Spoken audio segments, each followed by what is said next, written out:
Captain Jake Morrison stood on the bridge of the UES Valiant, watching the stars through the main viewing screen. The ship moved quietly through space, its engines making no sound in the endless darkness. Jake had been captain of this vessel for 3 years now, and he still felt amazed by how peaceful space could look. His thoughts were broken when Commander Lisa Hayes walked up to him. She held a datapad in her hands and her face looked worried. Jake knew that look meant trouble was coming. "Captain, we just got a message from Earth," Lisa said. Her voice was calm, but Jake could hear the concern underneath.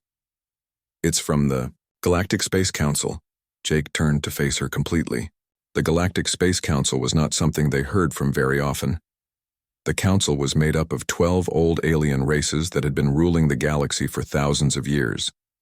Humans had only been part of their group for about 50 years, and it was never an easy relationship.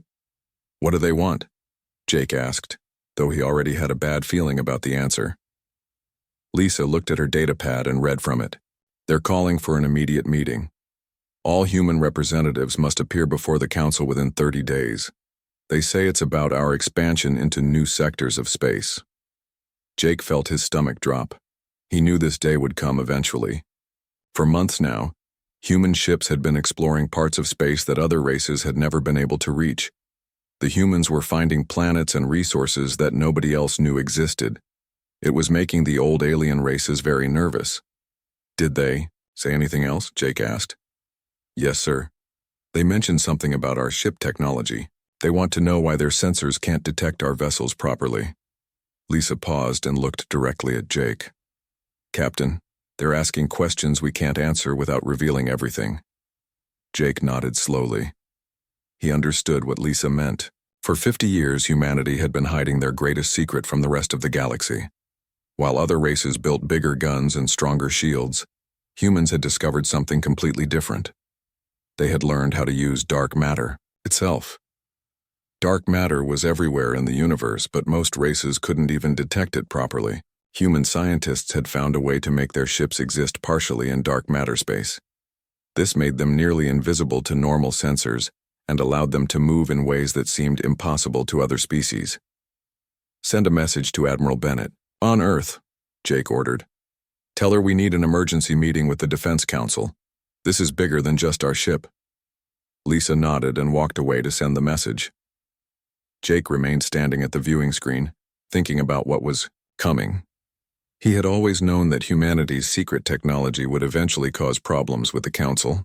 The old alien races didn't like surprises, and they especially didn't like it when younger species showed abilities they didn't understand. 3 hours later, Jake received a response from Earth.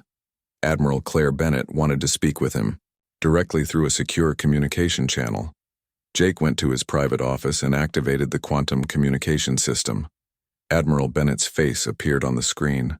She was a woman in her 60s with gray hair and sharp eyes that had seen many battles. She had been leading Earth's defense fleet for over 20 years. "Captain Morrison," she said without wasting time on greetings, "I've read the Council's message. This is exactly what we've been preparing for." Jake leaned forward in his chair. "Admiral, are we really ready for this? If the Council demands to inspect our technology, we'll have to refuse. And if we refuse, then we face the combined fleets of 12 species." Admiral Bennett finished for him. "Yes, Jake, I know what the stakes are, but we've always known this moment would come." The Admiral's expression became more serious. "I'm calling together our top people. Dr. Amanda Wells from the Dark Matter Research Center will be joining your delegation. General Rick Stone will also be coming as our military advisor." Jake knew both names well.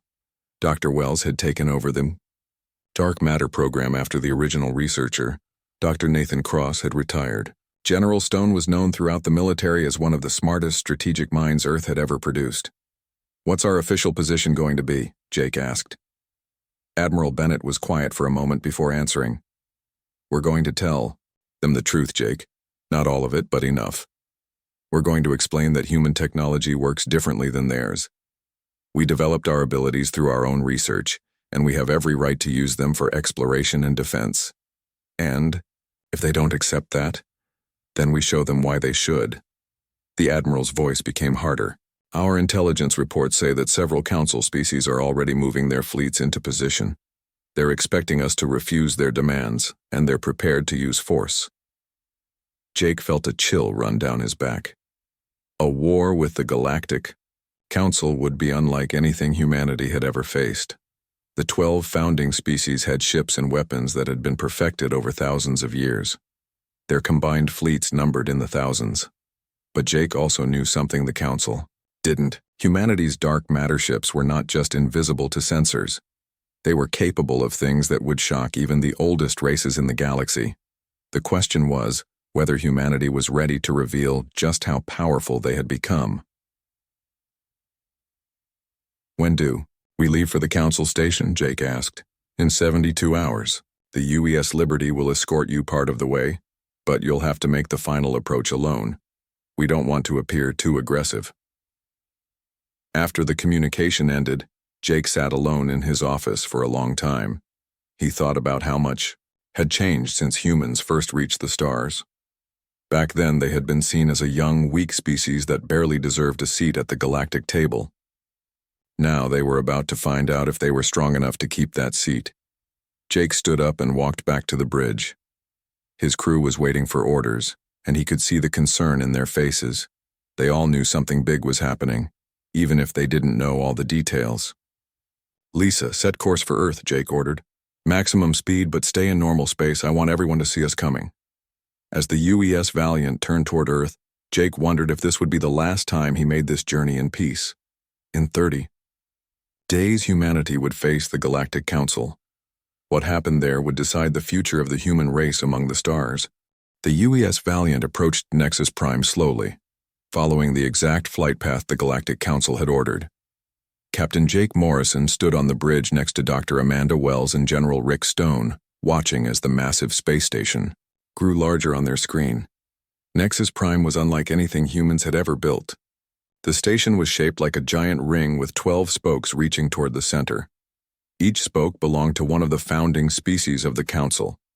The whole structure was over 200 kilometers across and housed millions of beings from dozens of different worlds. Have you ever seen anything like this before? Dr. Wells asked quietly. She was a woman in her 40s with short brown hair and intelligent eyes that seemed to take in every detail around her. No, Jake replied honestly. Earth's largest station could fit inside just one section of this place. General Stone, a tall man with graying hair and a stern expression, was studying his datapad. According to our intelligence, each of those spokes has enough firepower to destroy an entire fleet. They built this place to remind everyone who really runs the galaxy. A voice came over their communication system. It was cold and mechanical, speaking in perfect English. Human vessel, you are cleared to dock at port 17. Follow the guidance beacons exactly. Any deviation will result in immediate defensive action. Jake nodded to his pilot. You heard them. Stay on the path. As they moved closer to the docking port, Jake could see other ships from dozens of different species. Some looked like smooth metal eggs, others were covered in spikes and weapons. A few seemed to be made of living coral that glowed with soft light. But Jake noticed something else. All of these ships were keeping their distance from the human vessel, as if they were afraid to get too close. The docking process was smooth, and soon Jake found himself walking through corridors filled with aliens of every shape and size. Some walked on two legs like humans. Others crawled on many legs or floated in the air. The diversity was amazing, but Jake could feel the stares and whispers that followed them wherever they went. Their escort was a tall, thin alien with blue skin and 4 arms. It spoke in a voice that sounded like wind through metal. I am guide, Zenth. I will take you to the preparation chamber. The council will see you in 1 hour. They followed Zenth through corridors that seemed to stretch forever. The walls were covered with symbols and writings from hundreds of different languages. Dr. Wells tried to read some of them, but most were completely foreign to human understanding. Finally, they reached a large circular room with a high ceiling. In the center was a raised platform surrounded by 12 massive chairs. Each chair was designed for a different species, and Jake realized this was where the council would judge humanity. Wait here, Zenth said, and then left them alone. General, Stone walked around the room, studying each chair carefully. These are the founding species, he said. The Zerakians, the Architects, the Draconis Empire, the Meridian Collective, each one has ruled their part of the galaxy for thousands of years. Dr. Wells was looking at scanning equipment built into the walls. Jake, they're going to try to scan our technology while we're here. I can see at least 12 different types of sensors aimed at us right now. Let them try, Jake said. They won't find anything they can understand. Soon beings began entering the chamber and taking their places in the giant chairs. Jake watched as each species representative arrived. The Zerakians looked like humans, but with silver skin and eyes that glowed with inner light. The Architects appeared to be made of living crystal that reflected rainbow colors. The Draconis were large, powerful beings covered in scales with sharp teeth and claws. When all 12 chairs were filled, the chamber became quiet. Then the largest chair in the center began to glow, and a voice spoke that seemed to come from everywhere at once. I am High Arbiter Vex Thule of the Zerakian Council. We speak for the Galactic Space Council and the 12 founding species, who have maintained peace and order in this galaxy for 10,000 years. The voice was deep and commanding, and Jake felt the weight of ancient authority behind it. This was a being that had probably lived for centuries, and had seen entire civilizations rise and fall. Humans of Earth, Vex Thule continued, you stand, accused of violating the expansion protocols. You have claimed systems beyond your designated zone. Your ships demonstrate impossible capabilities that threaten galactic stability. You have refused to share your technology as required by the Galactic Accords. Jake stepped forward. He had practiced this moment many times, but being here in person was different. The weight of 12 ancient civilizations was pressing down on him. High Arbiter, Jake said in a clear voice. Humanity has acted within our rights as a member species. We have explored unclaimed systems and developed our technology through our own research. We have not threatened any member of the Council. A different voice spoke from one of the other chairs. This one belonged to a crystalline being that sparkled when it talked. Council Member Zaith Prime of the Architects challenges this statement. No species could develop such advanced technology in mere decades. Your ships appear and disappear at will. They pass through solid matter. They ignore the laws of physics that govern all known technology. Dr. Wells stepped forward. Council Member Zaith Prime, our technology is based on principles that other species have not explored. We have learned to work with dark matter, which exists throughout the universe but is invisible to most detection methods. The chamber filled with sounds that Jake realized were expressions of disbelief from the various species. Some made clicking noises, others produced sounds like music, and a few simply glowed brighter or dimmer. Impossible, came a roaring voice from a chair covered in spikes. This was Admiral Korvac of the Draconis Empire. We have scanned your ships with every sensor known to galactic science. They appear as empty space. No technology can achieve such concealment. Korvac stood up, revealing a massive form covered in dark scales. His eyes glowed red as he spoke. Furthermore, we have battle recordings from border conflicts. Human ships have appeared in the middle of our formations, fired weapons that passed through our shields and then vanished without trace. This is not exploration technology. This is military power beyond anything the galaxy has seen. General Stone spoke for the first time. Admiral Korvac, humanity has never initiated conflict with any Council species. Our ships have only responded to attacks made against us. If our defensive capabilities seem advanced, it is because we have had to protect ourselves from species that view us as a threat. High Arbiter Vex Thule raised one hand, and the chamber became quiet again. Humans, the Council has made its decision. You have 72 hours to provide complete technical specifications for your ship technology. You will also submit to technological inspection of your vessels and agree to limitations on your expansion into galactic space. The High Arbiter paused, and Jake could feel the threat in the silence that followed. If you refuse these reasonable demands, the Council will have no choice but to consider humanity a threat to galactic stability. The combined fleets of the founding species will take whatever action is necessary to protect the galaxy from dangerous and uncontrolled technology. Jake looked at Dr. Wells and General Stone.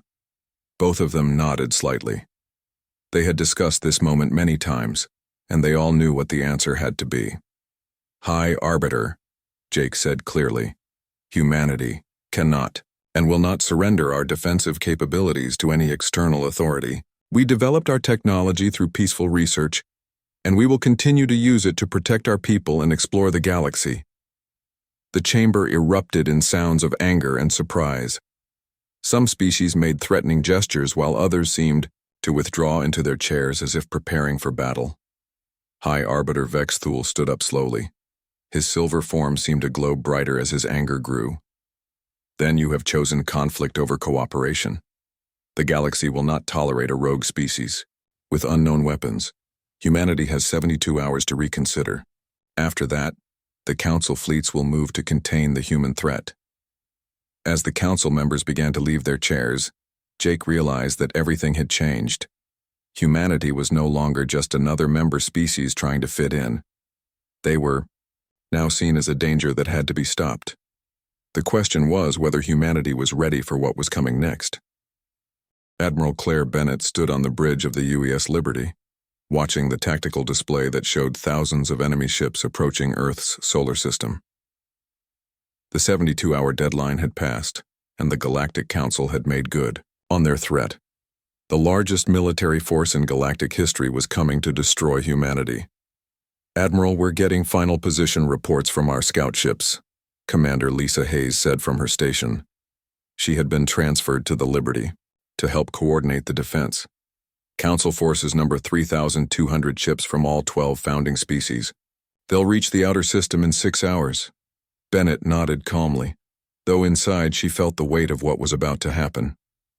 Earth's entire defense fleet numbered only 50 visible ships. To any outside observer, humanity was about to face complete destruction. But Bennett knew something the Council did not. Signal all ships, Bennett ordered. Take positions according to Plan 7. Remember, nobody reveals themselves until I give the word. Across the solar system, human ships moved into position. The UES Phoenix, commanded by Captain Lisa Hayes' sister, Captain Kelly Hayes, took point, near Jupiter. The UES Thunder moved to cover the asteroid belt. The UES Storm positioned itself near Mars. To enemy sensors, these 50 ships were all that stood between the Council and Earth. On the approaching Council flagship Worldbreaker, Admiral Vorthon studied the tactical display with satisfaction. He was a Draconis commander who had never lost a battle in 300 years of warfare. His ship alone was larger than most human vessels, and had carried enough firepower to destroy entire planets. Pitiful, Vorthon said to his second-in-command. 50 ships against our entire armada. The humans must know they cannot win. Perhaps they will surrender when they see the hopelessness of their situation. But as the Council fleet entered the outer solar system, the human ships did not flee or surrender. Instead, they began moving in patterns that made no sense to normal military thinking. They weaved between the massive Council formations, moving faster than any ship should be able to move. Open fire on all human vessels, Admiral Vorthon commanded. End this quickly. The space around Earth lit up with energy beams, plasma cannons, and missile attacks. The combined firepower of 3,000 ships created a light show that could be seen from Earth with the naked eye. Surely nothing could survive such an attack. But when the energy cleared, all 50 human ships were still there. They had somehow moved between the attack beams, avoiding damage that should have been impossible to escape. Admiral Bennett smiled as she watched the Council's confused response. Now show them what human ships can really do, she said quietly. The human ships began to return fire, but their attacks were unlike anything the Council had ever seen. Energy beams seemed to appear from empty space, passing straight through Council shields as if they didn't exist. Missiles materialized inside enemy ships, exploding in their engine rooms and weapon bays. On the Worldbreaker, Admiral Vorthon stared at his damage reports in disbelief. How are they doing this? Our shields should stop any known weapon. His tactical officer, a nervous Zerakian with glowing silver eyes, looked up from his console. Admiral, their weapons are not following normal physics. They're somehow firing through solid matter. Our shields cannot stop attacks that ignore the barriers between dimensions. Admiral Vorthon was about to respond when Captain Kelly Hayes, commanding the UES Phoenix, opened a communication channel to all Council ships. "Council fleet," Kelly said in a calm voice. "You are attacking human space without justification. Withdraw now or face the consequences." "Impossible," Vorthon roared back. "You have 50 ships against our 3,000. You cannot threaten us." Kelly Hayes smiled, though he could not see her expression. "Admiral Vorthon, you are only seeing what we want you to see. Allow me to show you the reality of human military power." She turned to her communications officer. "Send the signal to all fleet units.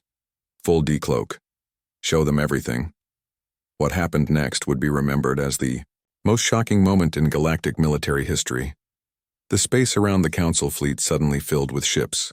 Thousands of human vessels simply faded into existence, appearing from what had seemed like empty space. The 50 ships the Council had been fighting were revealed to be just a tiny fraction of humanity's real fleet. Dark matter technology had allowed the human ships to remain completely invisible, existing partially outside normal space until they chose to reveal themselves.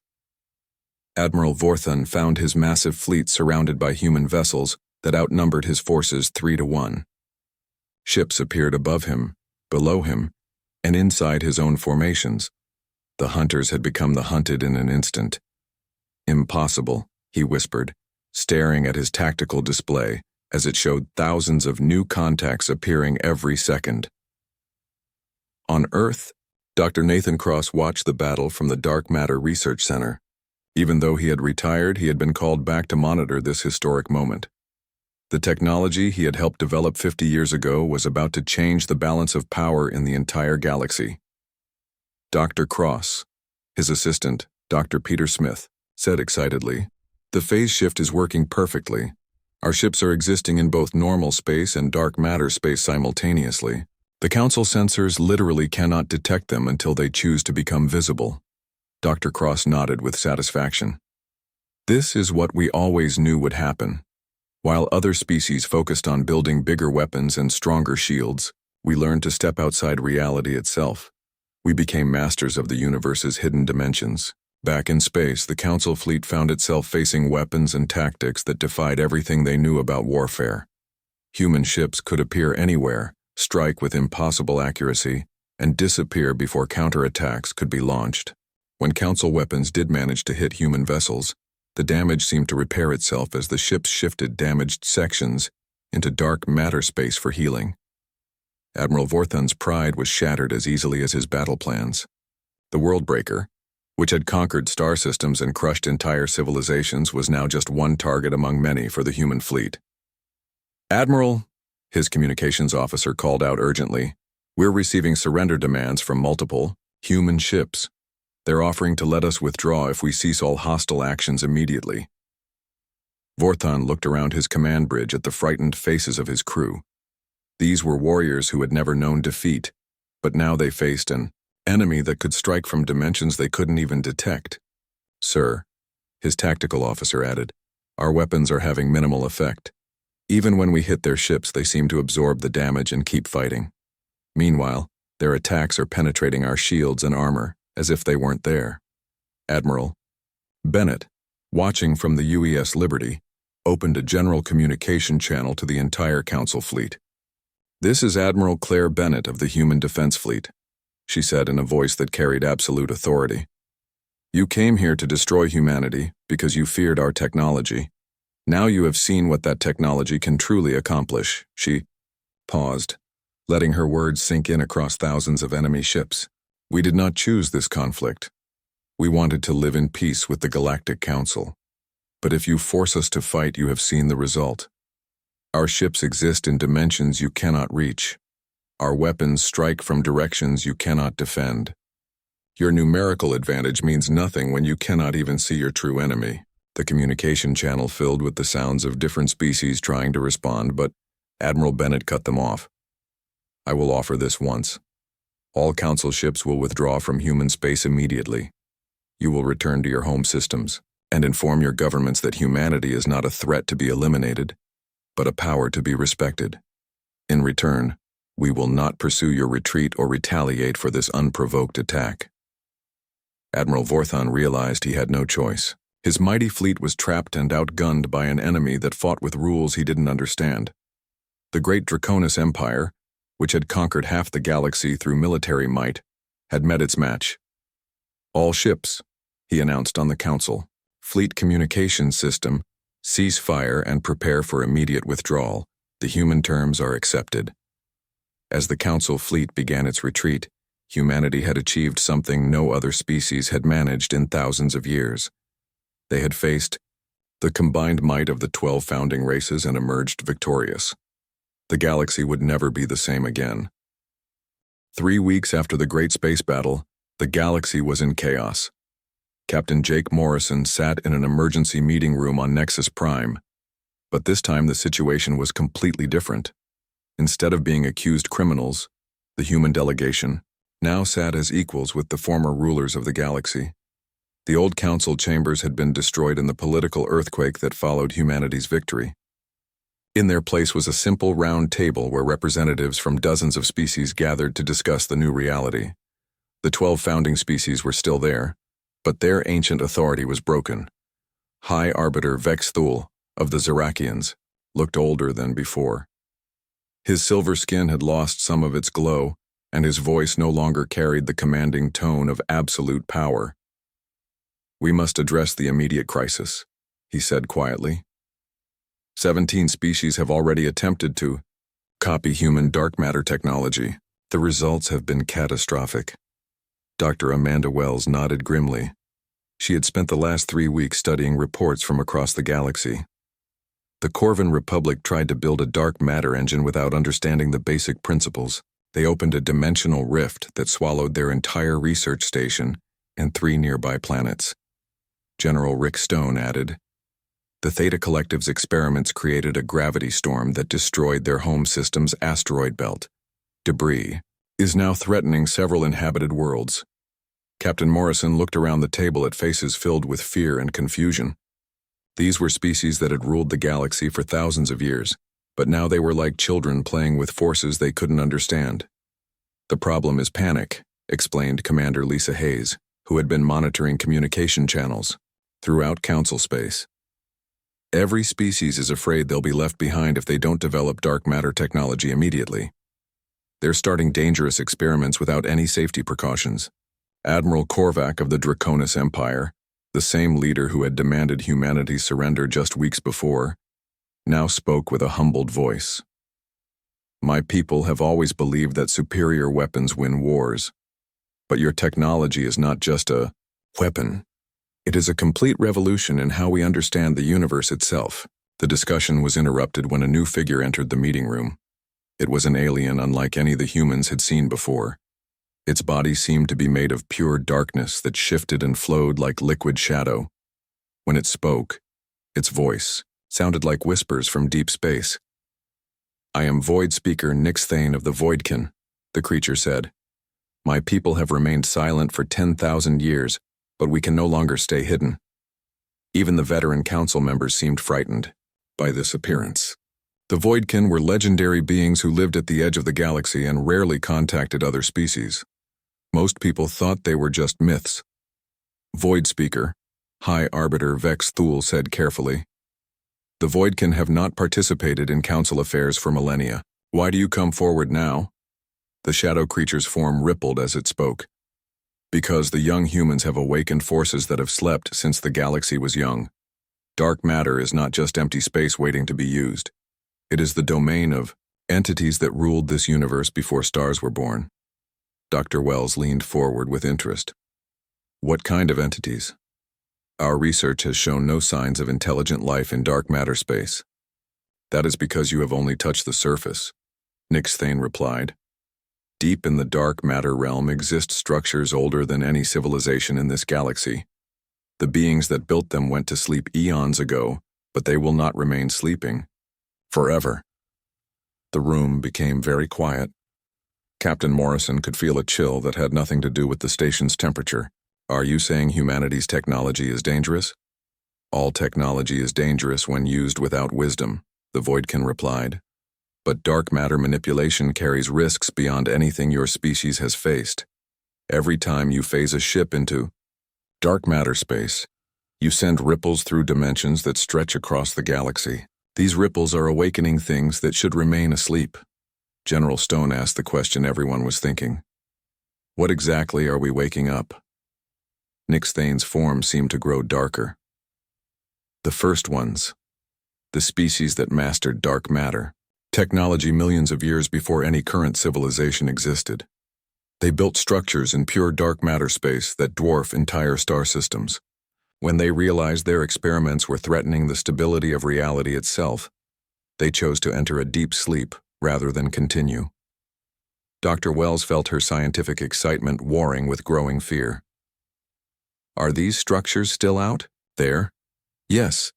Our long-range scouts have detected massive constructions in the galactic core region. They exist entirely in dark matter space, invisible to normal sensors.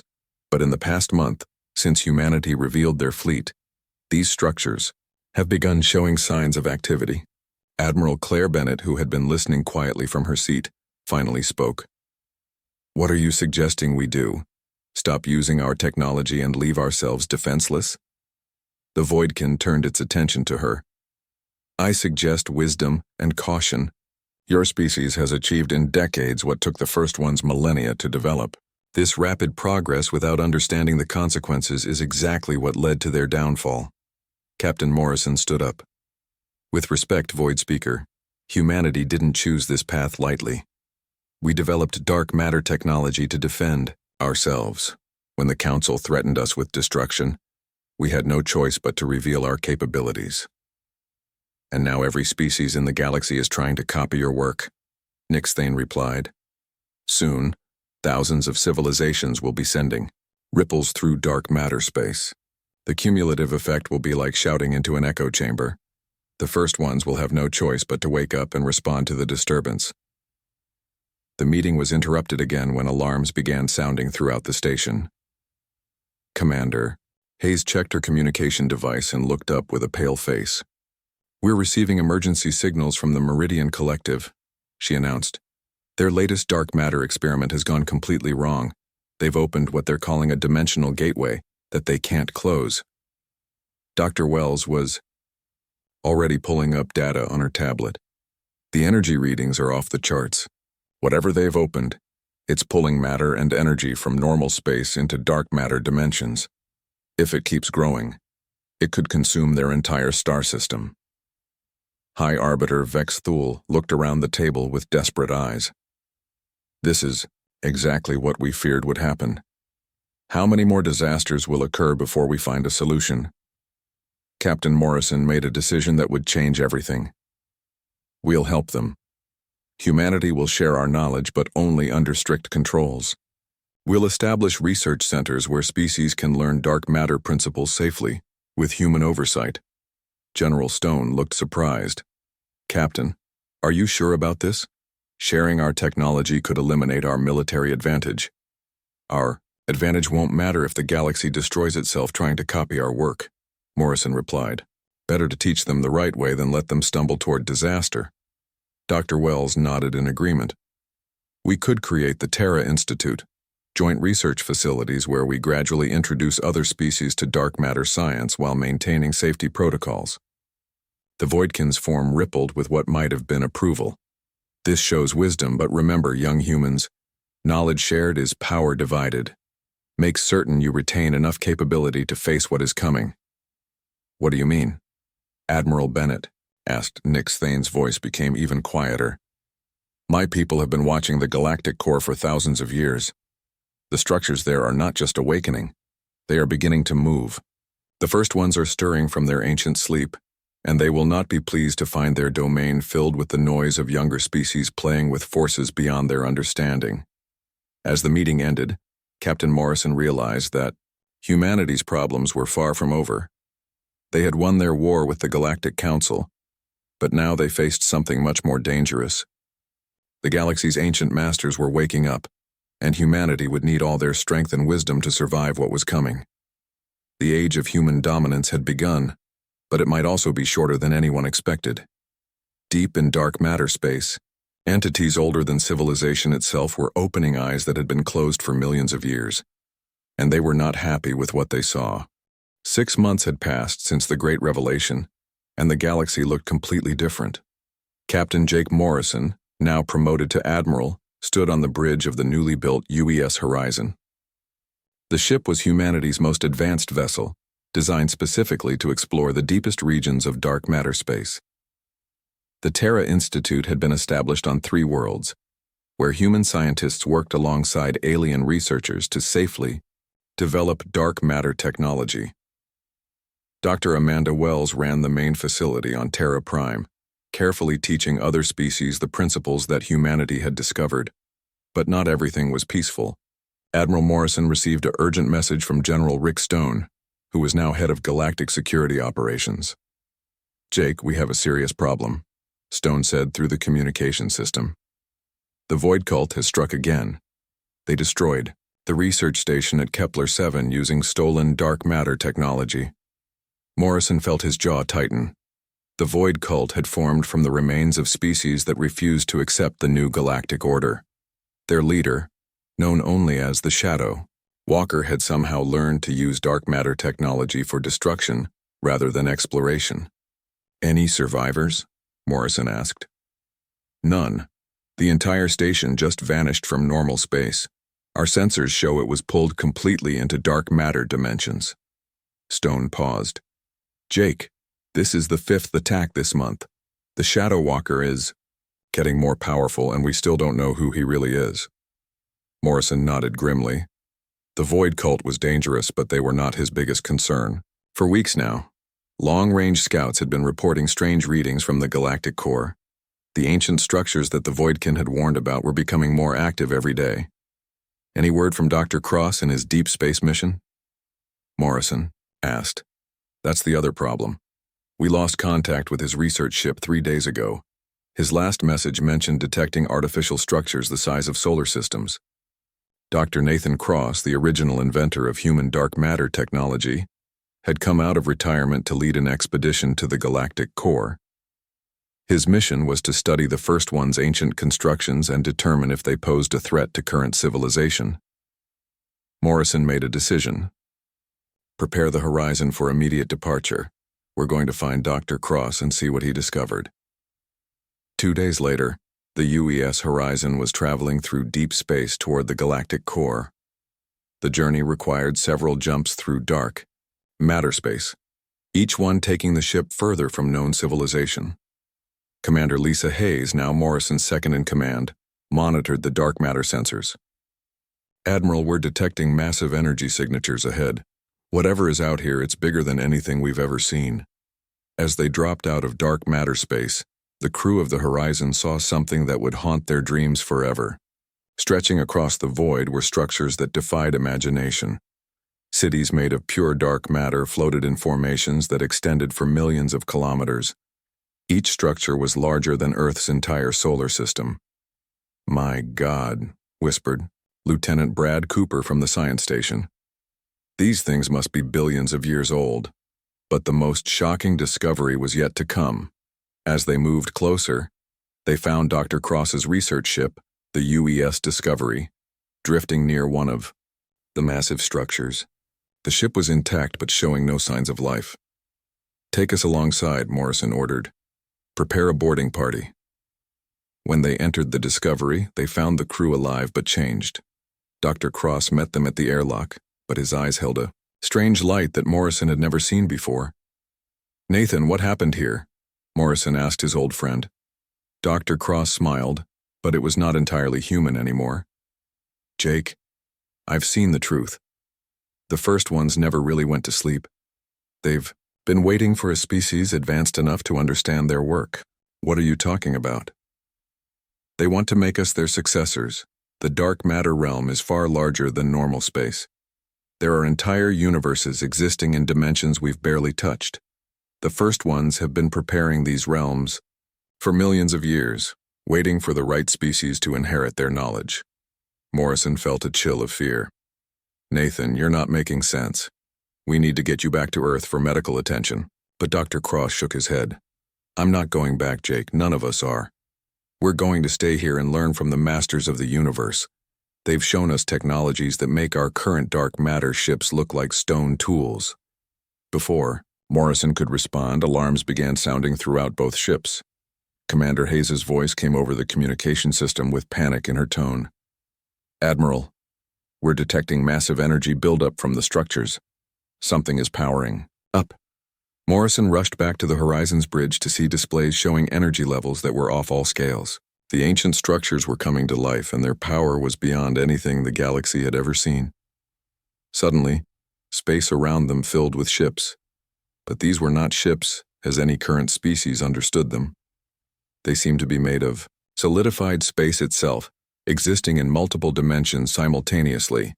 Each vessel was the size of a small moon. A voice spoke directly into the minds of everyone present. It was ancient beyond measure, filled with the weight of eons. "Young species of the material realm, you have awakened us with your crude manipulation of our domain. We are the eternal builders, the first ones who shaped dark matter before your stars were born." Morrison found the courage to respond. "We mean no harm. We only sought to explore and understand. Understanding requires wisdom, small creature. Your species has achieved great power in a brief time, but power without wisdom leads to destruction. We have watched civilizations rise and fall for millions of years. Most destroy themselves when they discover dark matter technology." The voice paused, and Morrison could feel vast intelligence studying humanity. "But you are different. When faced with war, you chose to share knowledge rather than hoard it. When given power over other species, you chose cooperation over conquest. This shows the wisdom we have been waiting to find." Commander Hayes looked at Morrison with wonder. "Admiral, they're not hostile. They're testing us." The ancient voice continued. "Humanity will be our inheritors in this galaxy. We will teach you to build in dimensions beyond number, to shape reality itself according to your will. But first, you must prove you can handle this responsibility." Images filled their minds showing the Shadow Walker and the Void Cult's terrorist attacks. The first ones had been watching everything. "The one you call Shadow Walker has stolen fragments of our technology. He seeks to use our power for destruction and conquest. Stop him, and we will share knowledge that will transform your species into something greater than you can imagine." Morrison understood. This was humanity's final test. "Where can we find him?" "He hides in the spaces between dimensions, using our stolen technology to remain invisible even to your advanced sensors. But we will give you the tools to find him. The fate of the galaxy depends on proving that wisdom can triumph over power." The ancient ships began to glow, and Morrison felt new knowledge flowing into his mind. Technologies beyond imagination, the secrets of manipulating reality itself, the power to build civilizations that spanned multiple dimensions. But with the knowledge came responsibility. Humanity had become the guardians of forces that could either elevate the galaxy to unimaginable heights or destroy everything that existed. As the UES Horizon prepared to hunt down the Shadow Walker, Morrison realized that this was only the beginning. Humanity had won their place among the stars, but now they faced the ultimate challenge, proving they deserved to inherit the powers of gods. The galaxy watched and waited as humanity prepared for their final test. The ancient First Ones had chosen their successors, but whether humanity would prove worthy remained to be seen. The future of everything hung in the balance, and only time would tell if the young species from Earth could handle the greatest power the universe had ever known. Admiral Morrison looked out at the infinite structures of the First Ones and knew that humanity's greatest adventure was just beginning. They had shocked the Galactic Council with their dark matter technology, but that was nothing compared to what they were about to become.